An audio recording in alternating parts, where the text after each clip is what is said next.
कलम नव्हते, कागद नव्हते, तरीही सुखी होती प्रजा, कारण सिंहासनावर होता माझा छत्रपती शिवाजीराजे, माझा छत्रपती शिवाजीराजे.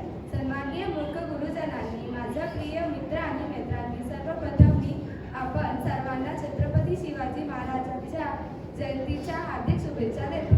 आजचा दिवस आपल्यासाठी विशेष आहे, कारण आज आपण त्या महान व्यक्तित्वाचा सन्मान करत आहोत, ज्यांनी हिंदवी महाराजाची स्थापना केली.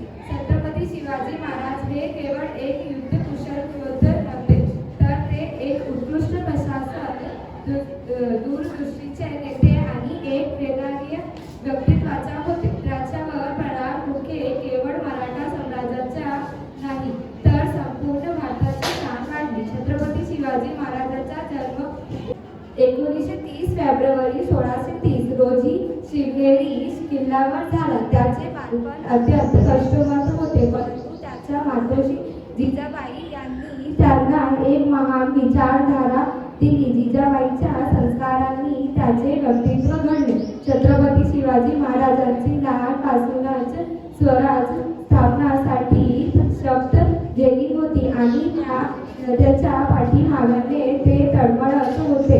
त्यांनी स्वराज्याच्या कधीच परकीयता किंवा परामुख अवलंबून ठेवा नाही. त्यांनी स्वराज स्थापना केले आणि त्यांच्या राज्याच्या सगळे प्रजा आनंदी होते. असा महान राजा पूर्ण होणे नाही.